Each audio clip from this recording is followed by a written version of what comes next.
comment fonctionnent les blessures émotionnelles. Avez-vous déjà ressenti une douleur que personne ne voyait ou une cicatrice invisible qui vous suit partout? Imaginez un grenier rempli de livres. Chaque livre, une émotion, un souvenir, une blessure. Aujourd'hui, nous allons ouvrir ces livres ensemble et vous verrez que vos blessures ne sont pas un poids, elles sont votre force.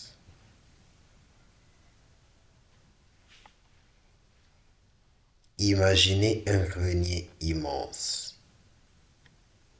Les rayons s'étendent jusqu'au plafond. Des livres poussiéreux, d'autres légers et lumineux. Chaque livre est un chapitre de votre vie. Les blessures émotionnelles sont ces livres, silencieuses, parfois lourdes, parfois lumineuses. Vous vous approchez d'un livre ancien. Ils sont la peur de... Ils sont la peur et la solitude. Vos mains tremblent, mais vous l'ouvrez et là, qu'est-ce que vous voyez? Chaque mot fait vibrer quelque chose en vous et vous le ressentez. La tristesse se mêle à l'espoir, la peur à la force. Maya Angelou disait, il faut pouvoir être seul avec ses blessures pour comprendre sa force, la réelle force que vous avez en vous. Imaginez un instant un enfant dans ce grenier. Il touche la couverture d'un livre, hésite, puis l'ouvre. Chaque émotion qui surgit est comme un miroir, mais aussi un guide.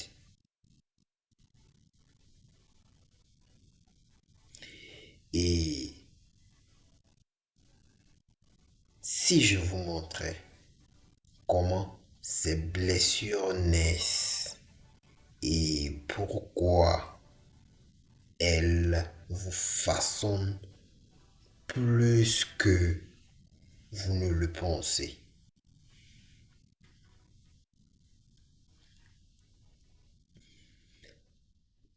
Je vais dire aussi ici que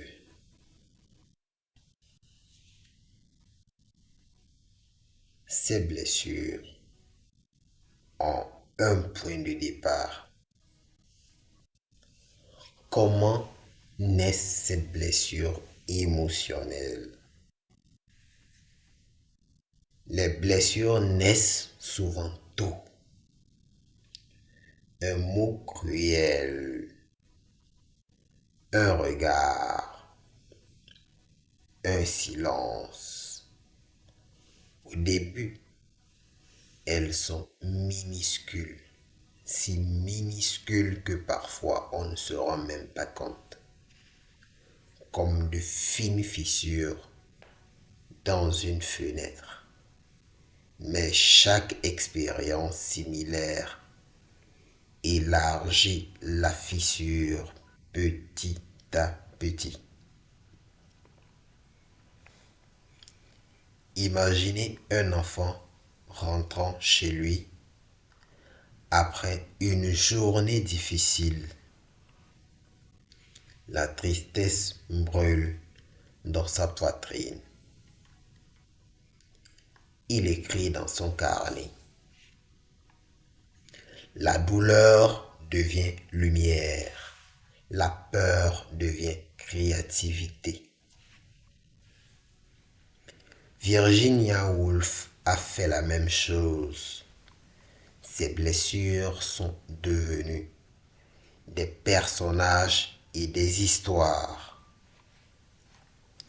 Et je peux vous donner un exemple concret. Et vous vous rendez à votre service ou à votre travail comme d'habitude et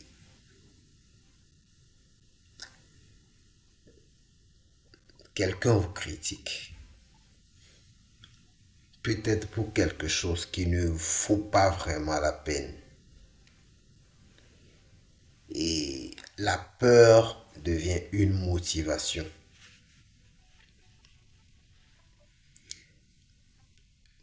Un conflit avec un ami. La douleur qui devient une compréhension.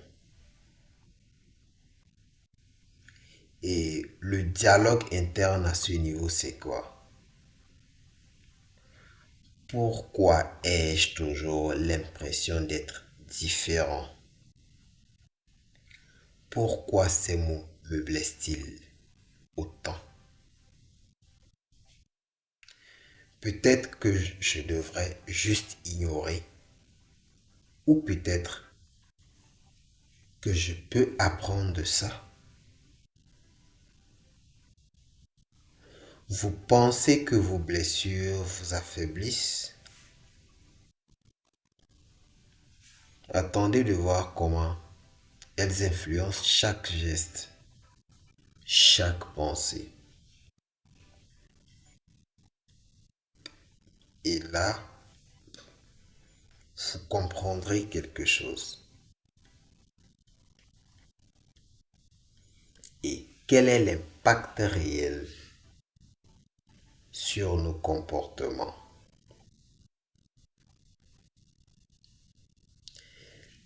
Ces blessures façonnent nos réactions. Certaines nous rendent prudents, d'autres méfiants. Certaines hypersensibles, mais elles ne nous définissent pas totalement. Et vous pouvez même le constater quand vous imaginez un village coloré.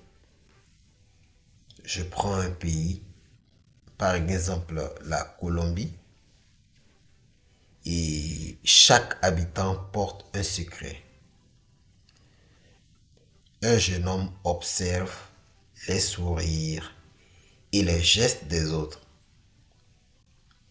Ses blessures le protègent, mais elles lui apprennent aussi à remarquer la beauté, la sincérité et l'attention.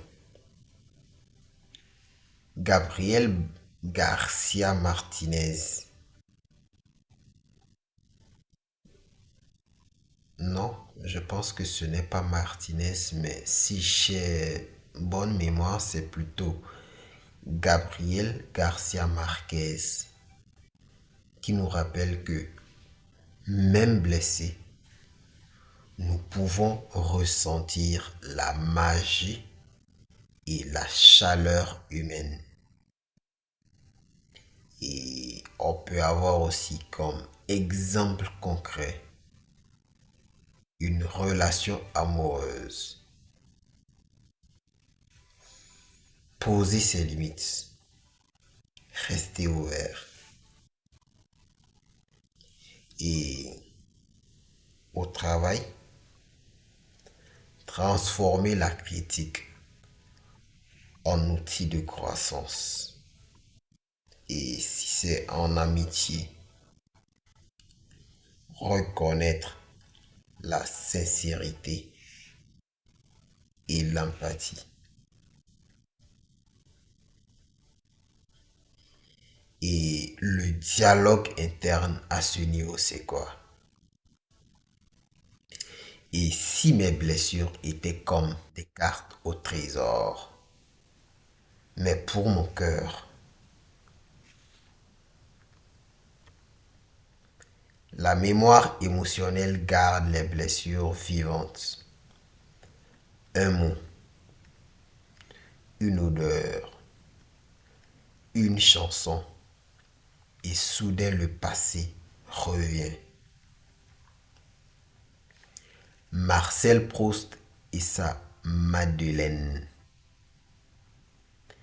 Un parfum et tout le passé refait surface. Vos blessures fonctionnent de la même façon. Et par, par exemple, une chanson déclenche un souvenir douloureux et vous réalisez combien vous avez grandi, combien vous avez surpassé cela. Vous ressentez une odeur et ça vous rappelle l'école ou un moment de rejet. Et vous prenez conscience de votre force intérieure. Et le dialogue interne à ce niveau, c'est que pourquoi est-ce que je ressens encore ça? Mais je suis plus fort maintenant. Et ces souvenirs sont des clés. Ils ouvrent la porte de votre compréhension et de votre résilience. À des moments, on se demande comment vivre avec ces blessures. Ici, il faudrait comprendre d'abord qu'il faudrait accepter. Il faudrait que accepter ces blessures ne signifie pas se résigner. C'est ce que nous devrons d'abord comprendre. Elles font partie de notre histoire et peuvent devenir des forces silencieuses. C'est comme on s'imagine un soldat revenu de guerre, marqué par la perte et la douleur d'un ami. Chaque cicatrice raconte une histoire de courage.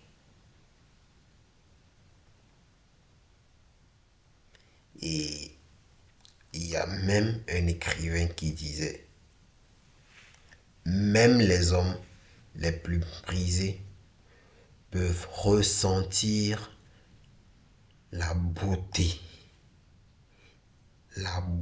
de la vie.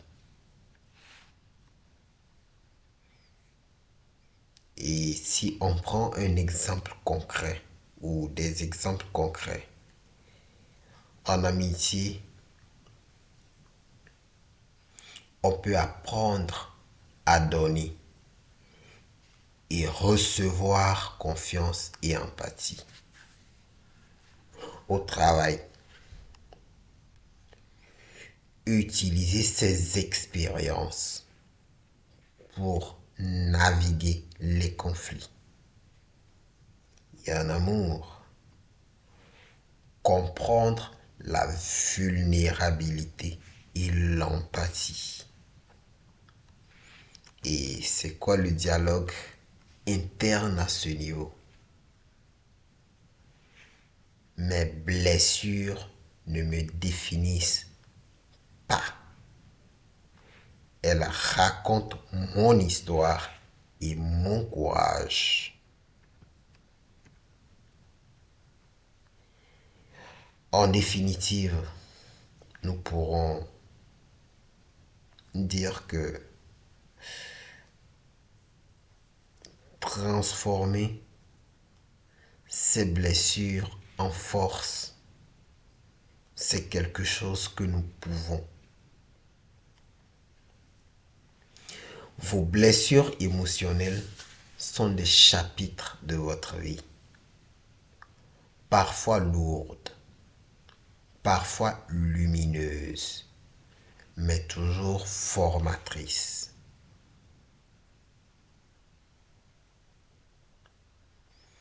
Et Rainer Maria Rilke écrivait: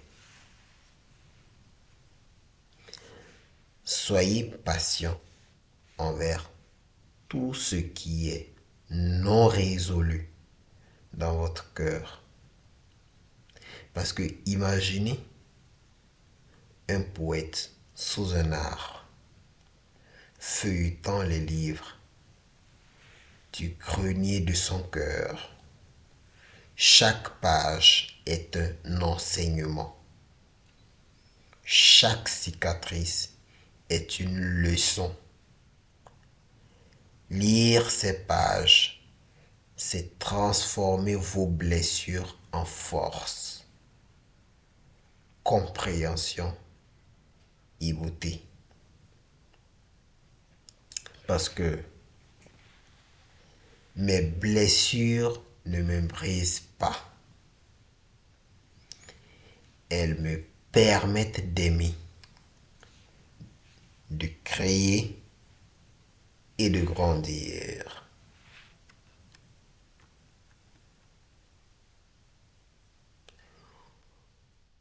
Vos blessures ne sont pas des chaînes. Elles sont des chapitres à explorer, à comprendre et à transformer en force. Prenez le temps de lire votre bibliothèque intérieure. Votre voyage ne fait que commencer.